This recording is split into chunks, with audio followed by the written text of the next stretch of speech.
Soy Crazy Julie, acérquense al fuego, este es un video especial hablando de la herejía de Horus. Los invito a explorar la compleja y fascinante historia de la herejía de Horus en el universo de Warhammer 40.000, pero déjenme decirles, mis queridos amigos, que esta es una historia muy compleja. Es una saga épica de traiciones, conspiraciones y batallas que sacudieron al mismísimo Imperium.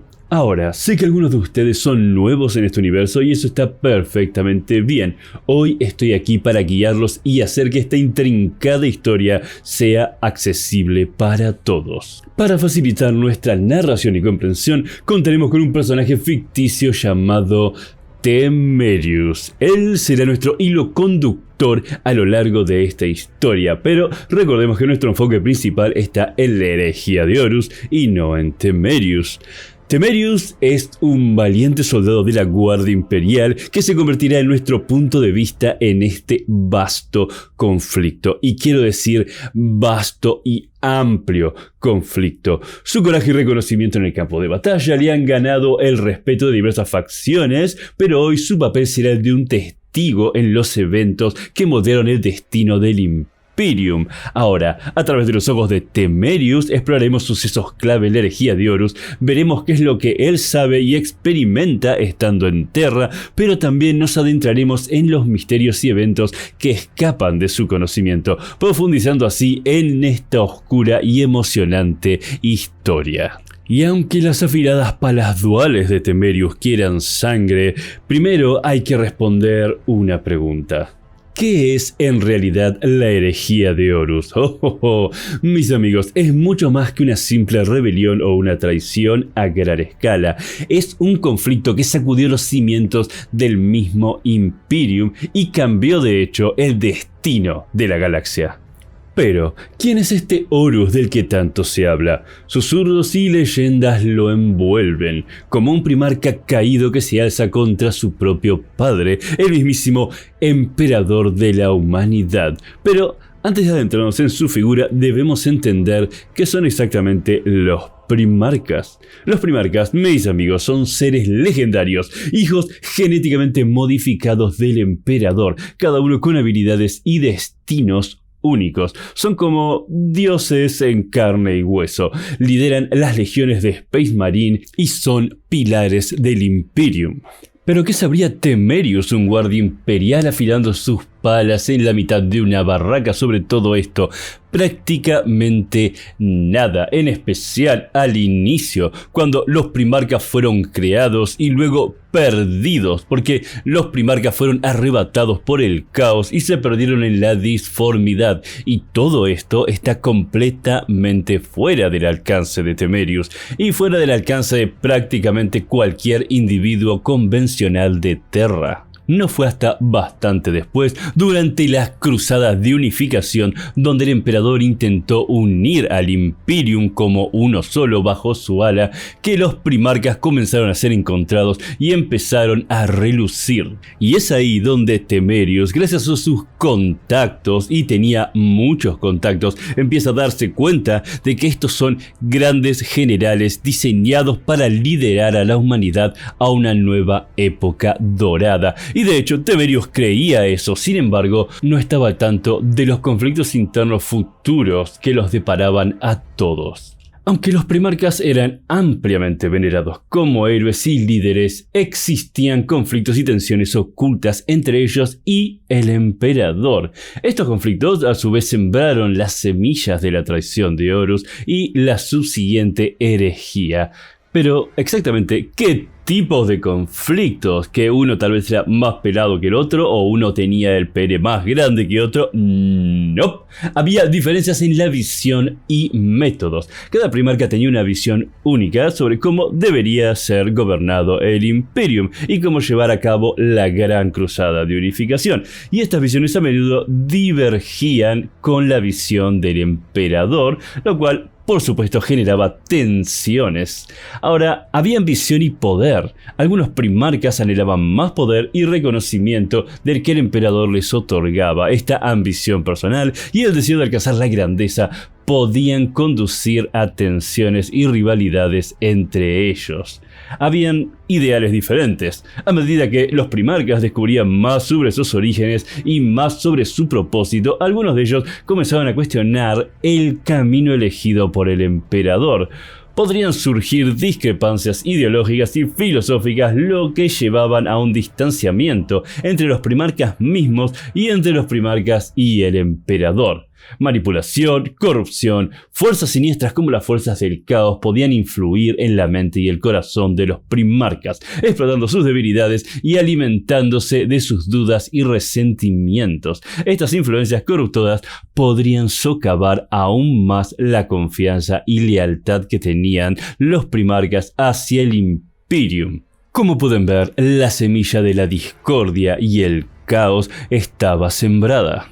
Sin embargo, Temerius en Terra combatía contra conflictos menores de los cuales se encarga un guardia imperial totalmente confiado de que los primarcas estaban avanzando en su proceso de unificar a toda la humanidad. El Imperium estaba progresando, se estaba expandiendo, estaban en una época dorada. Y tal vez el honor y el deber al que estaba abocado Temerius le impedían siquiera imaginar lo que vendría. Después de todo, su fe estaba en el emperador, y la fe del emperador estaba en sus primarcas. Su fe estaba con Horus, quien con su valentía y habilidades estratégicas inigualables se alzó como una figura prominente entre los primarcas. El emperador, reconociendo el liderazgo y el carisma de Horus, lo nombró War Master, otorgándole la máxima autoridad militar sobre las fuerzas del Imperium. Esto quiere decir que Horus estaba encargado de la cruzada de unificación. Sin embargo, esta designación trajo consigo una serie de problemas. Al convertirse en War Master, Horus fue embestido con un poder inmenso, una responsabilidad abrumadora. Esta posición le otorgó un control sin precedentes sobre las legiones de Space Marine y le dio acceso a información crucial y decisiones estratégicas de gran envergadura. La vasta influencia de Horus y su estatus como líder supremo de las fuerzas imperiales despertaron, por supuesto, celos y rivalidades entre los demás primarcas. Algunos de ellos, sintiéndose subestimados o desplazados, comenzaron a albergar resentimientos hacia Horus y su posición privilegiada.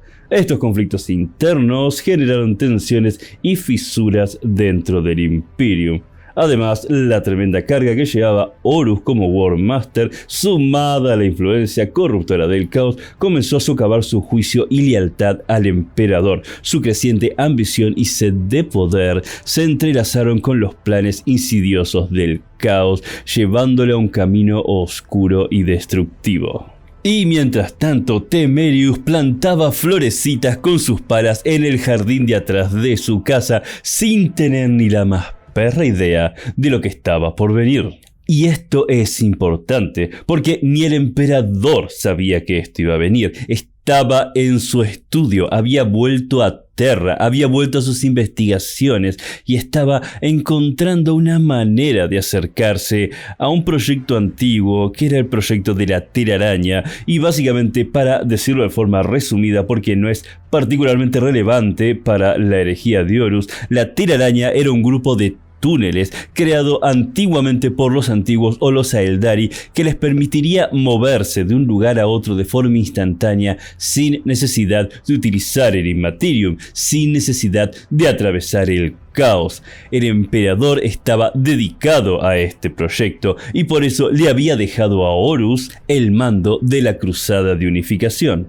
Por lo tanto, puede parecer evidente que las cosas iban a salirse de control. Sin embargo, absolutamente nadie en Terra tenía idea de lo que estaba por suceder. Y así fue que en las sombras de la galaxia, fuerzas insidiosas tejieron hilos de manipulación y corrupción en el corazón de Horus, el brillante y valiente primarca. El camino hacia su caída estuvo marcado por una serie de eventos oscuros y personajes sombríos. En su búsqueda de poder y control, los poderes del caos vieron en Horus una oportunidad única. Sembraron la semilla de la duda y descontento en su mente, alimentando su resentimiento y explotando el orgullo herido del primarca. Los susurros tentadores del caos se infiltraron en los rincones más oscuros de su ser, erosionando su voluntad y corrompiendo su propósito. Y fue Erebus, hábil manipulador y adepto del caos, quien jugó un papel crucial en la caída de Horus. Aprovechando su amistad y confianza, sembró ideas distorsionadas y semillas de traición en la mente de Horus. Pintó al emperador como un ser egoísta y controlador, despojando a Horus de su visión original y distorsionando su lealtad. Y dicho sea de paso, el emperador de por sí es bastante controlador y egoísta, más allá de que tiene a la humanidad como su principal objetivo. Pero esto no fue solamente un tema de Erebus, sino que Horus mismo ya estaba en cierto grado corrupto, y también otros primarcas en su búsqueda de poder y gloria jugaron sus propias cartas, como puede ser Fulgrim, primarca de los hijos del emperador, que sucumbió a las tentaciones del placer y la perfección absoluta, convirtiéndose en un agente del caos y arrastrando a Horus hacia la oscuridad. A medida que Horus se dejaba llevar por la seducción del caos, sus actos de traición se volvían cada vez más y más audaces y más devastadores. Desató una guerra feroz en contra del Imperium y se convirtió en el líder de los primarcas renegados. En Terra, el conocimiento sobre la corrupción y traición de Horus era muy limitado. Tanto Temerius, que sacaba brillo a sus palas todos los días, y los ciudadanos y soldados imperiales seguían viendo a Horus como un honorable y valiente, leal primarca que lideraba las fuerzas del Imperium en la Gran Cruzada. Su caída en la oscuridad y su alianza con las fuerzas del caos eran en gran medida desconocidas. Sin embargo, a medida que Horus y las legiones traidores avanzaban a través de la galaxia, surgieron señales ominosas y rumores inquietantes que perturbaban la paz de Terra. Noticias de planetas leales que caían en las fuerzas traidoras y testimonios de brutalidad y corrupción se filtraban lentamente hacia el corazón del Imperium. A medida que la verdad sobre la traición de Horus y las fuerzas del caos comenzaba a emerger, el Imperium en Terra se vio obligado a enfrentar la realidad de la guerra civil que se avecinaba. Se formaron consejos de guerra, líderes y comandantes imperiales se reunieron para planificar la defensa de Terra y para organizar una respuesta efectiva contra las legiones traidoras.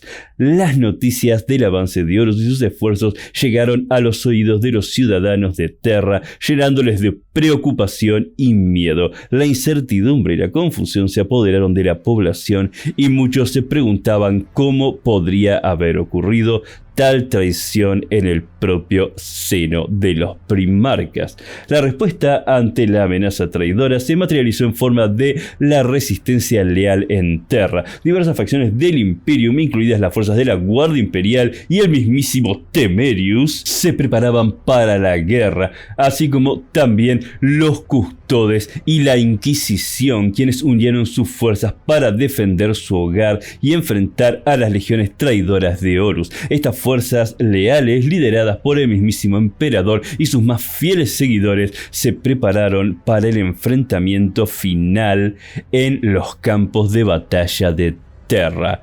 Ahora, vale aclarar que hay un montón de temas que estoy dejando fuera de esta narración porque simplemente complicarían la historia, que ya de por sí es bastante complicada. Sin embargo, me gustaría hacer un paréntesis para hablarles de uno de esos temas, de una de esas complicaciones, una interacción entre primarcas, y estoy hablando de Magnus el Rojo, primarca de los 1000 hijos. En el momento en el que Horus se volvió traidor, muchos primarcas se unieron a él, como puede ser Angron, como puede ser Mortarion, que tuvieron sus razones para estar en contra del emperador, dado la forma en la que los habían tratado. Sin embargo, no todos fueron traidores, sino que algunos fueron leales, Pero en el caso de Magnus diría que es un caso especial. Magnus intentó avisarle al emperador de la traición de Horus con mucha anticipación. Y este es uno de los ejemplos de los conflictos de los cuales no hablo, pero quiero que sepan que están ahí.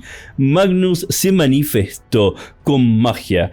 Podría decirse que es una forma psíquica de manifestación, pero en ese momento era considerado hechicería y por lo tanto una herejía absoluta. Magnus se manifestó frente al emperador con poderes de hechicería y trató de advertirle al emperador de que Horus lo había traicionado, lo cual hubiese sido algo muy positivo si lo hubiese aceptado. Sin embargo, el problema es que cuando Magnus hizo esto, destruyó sin quererlo protecciones que tenía el laboratorio del emperador, que estaban relacionadas a la telaraña, a esta red de comunicación, a esta red de transporte que se encontraba investigando el emperador. Y cuando destruyó las defensas que protegían estos planos diferentes, produjo que los demonios pudieran entrar en Terra. No lo hizo a propósito, fue completamente sin querer, y de hecho el emperador mandó a buscar a Magnus el Rojo para venir y dar explicaciones. Sin embargo, mientras hizo esto, se desató un desastre dentro del mismo núcleo de Terra, porque los demonios empezaron a pasar a través de la telaraña y a salir dentro de Terra. Es decir, que además de Space Marine traidores que venían hacia Terra atacando e intentando conquistar absolutamente todo, también había una fuerza demoníaca que estaba saliendo de la telaraña en el mismo trono dorado. Esto generó un conflicto de proporciones monumentales porque los custodes, los guardias personales del emperador y las hermanas del silencio debieron luchar en lo que se conoció como la guerra en la telaraña. Una guerra en el centro de Terra, y por lo cual no pudieron asistir a la guerra que se encontraba contra los Space Marine traidores. Es importante entender que este es uno de los tantos eventos adicionales que surgieron durante la herejía de Horus, que no estoy nombrando por una cuestión de no complicar demasiado las cosas. Ahora bien, la llegada a Horus a Terra marcó el punto culminante de la herejía de Horus y el inicio de la batalla más épica y devastadora que el Imperium jamás había presenciado. Las legiones traidoras lideradas por Horus avanzaron sin piedad, decididas a conquistar el corazón del Imperium y destruir al mismísimo emperador. Mientras tanto, el emperador se encontraba en el trono dorado enfrente de la telaraña, utilizando su luz y sus poderes psíquicos para evitar que los demonios ingresaran al centro de Terra y darle cierto respiro a los custodes y a las hermanas del silencio que combatían allí. Pero dado que Horus se acercaba, el emperador debía levantarse del trono, lo cual sería terriblemente trágico, porque sin su ayuda los demonios entrarían por el centro del planeta. Por lo tanto, dejó a su leal consejero Malcador. Malcador era un psíquico de los más poderosos que existieron, tal vez el más poderoso que existió, quizás solamente comparable con Magnus el Rojo. Lo dejó a cargo de la guerra en la telaraña y Malcador se sentó en el trono dorado, que ya de por sí era un dispositivo que le permitía amplificar el poder psíquico, sin embargo, a un coste bastante alto. Tal vez no tan alto para el emperador, quien era un psíquico extraordinario y podía resistirlo, pero sin embargo Malcador no era el emperador, así que sufría mucho más por el mero hecho de simplemente sentarse en el trono dorado e intentar emitir una luz lo suficientemente grande para dar ayuda al combate que se estaba generando en el centro de Terra. En el medio de todo este caos y destrucción, el emperador y su hijo Sanguinius, primarca de los Ángeles Sangrientos, abordaron el Vengeful Spirit, la nave insignia de Horus. El primarca de los Ángeles Sangrientos se enfrentó a Horus en un combate singular, en un enfrentamiento épico. Sin embargo, a pesar de su valentía, Horus destrozó a Sanguinius asesinándolo. Pero hay que tener en cuenta que en este momento Horus no solamente era un primarca extremadamente fuerte desde el principio, sino que tenía el refuerzo de todos los dioses del caos. Horus estaba en su mejor momento y en su mejor estado. Y finalmente llegó el momento crucial de la batalla, donde el emperador arribó y vio a su hijo Sanguinius muerto a manos de Horus. Y entonces el emperador y Horus se enfrentaron en una batalla titánica. Los dos seres más poderosos de la galaxia se enfrentaron en combate. El emperador, con su inmenso poder psíquico y su dominio de la luz astral, luchó para derrotar a su propio hijo caído, que estaba empoderado por las fuerzas del caos. Sin embargo, en este lugar, en este momento, hay varios temas que son confusos o tal vez que tienen historias contrapuestas y no se sabe exactamente cómo se desenvolvieron los sucesos. Cuando el emperador vio a Sanguinius, se supone que Sanguinius le había hecho una herida al mismo Horus, y a través de esa herida fue que el emperador pudo obtener una ventaja. Por otro lado, también se cuenta la historia de que un simple humano, un simple guerrero de la Guardia Imperial, se apareció entre Horus y el emperador, y Horus masacró violentamente a este humano, que podría haber sido tranquilamente Temerius, pero como Temerius está vivo, evidentemente no fue él. Pero el tema es que cuando el emperador vio que Horus masacraba a sus preciados humanos como si no fueran nada, se dio cuenta de que Horus ya no era su hijo, porque en realidad el emperador estaba conteniendo su poder para evitar matar a Horus, porque después de todo era su hijo y lo amaba. Pero fuera cual fuera la razón por la cual el emperador decidió utilizar todo su poder, realmente utilizó todo su poder, sacrificó su humanidad para hacer lo que yo llamo el soplamoco astral más épico de toda la galaxia. Lanzó un ataque psíquico hacia Horus que esparció los átomos de Horus por toda la galaxia con tanta fuerza y con tanto estruendo que ni los 4 dioses del caos podían juntar los pedacitos que quedaban. La victoria marcó la victoria de Terra y el final de la herejía de Horus, pero a un costo altísimo. El emperador había sido gravemente herido en la batalla contra Horus y fue trasladado de inmediato al trono dorado, quien había sido mantenido por Malcador hasta ese momento. Malcador había utilizado hasta el último aliento de su energía psíquica para detener al caos, al punto en el cual cuando salió del trono se disolvió en polvo, y ese fue el final de Malcador. Sin embargo, en su última voluntad, Malcador le dio la oportunidad al emperador de despertar por un momento para dar su último set de instrucciones. A partir de ese momento, el emperador se sentó en el trono dorado como esta especie de cadáver que conocemos hoy por hoy y no habló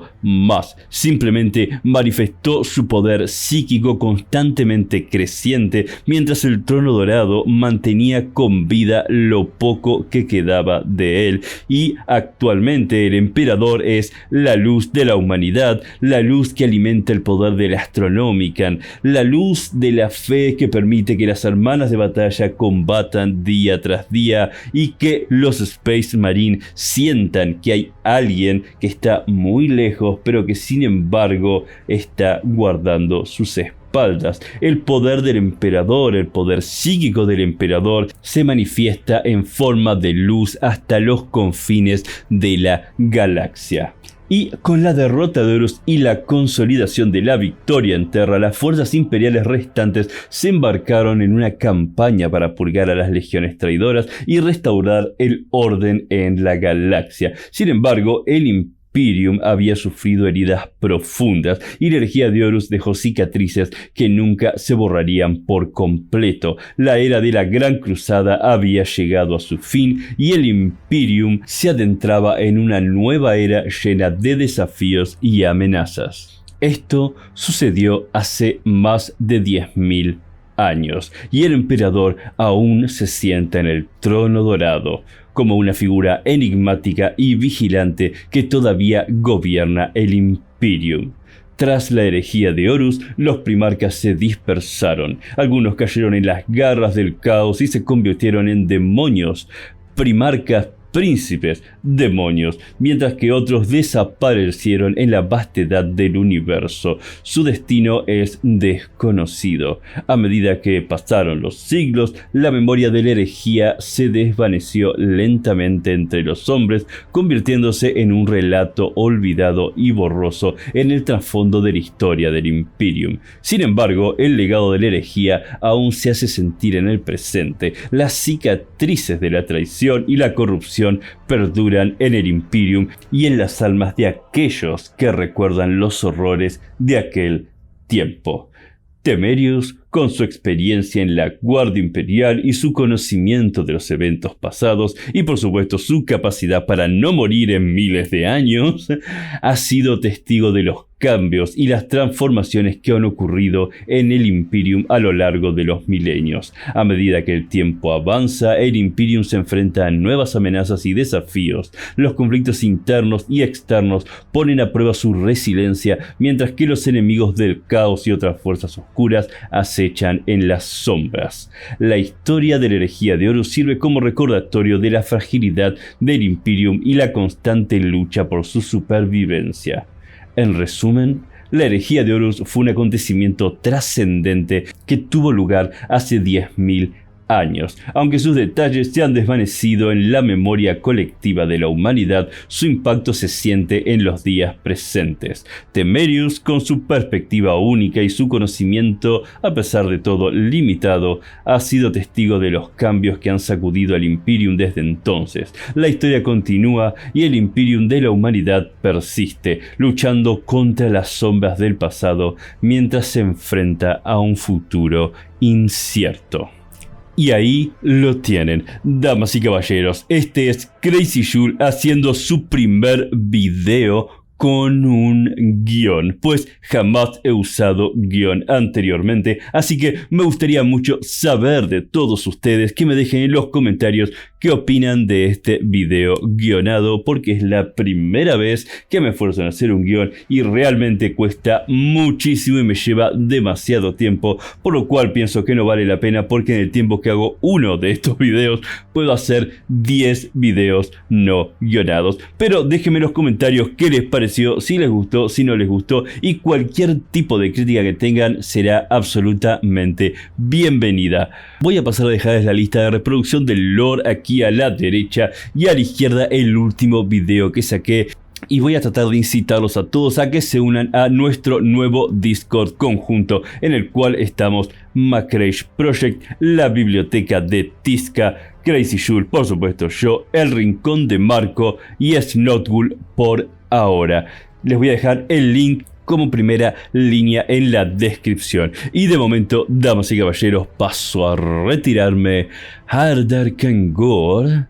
Y nos veremos la próxima.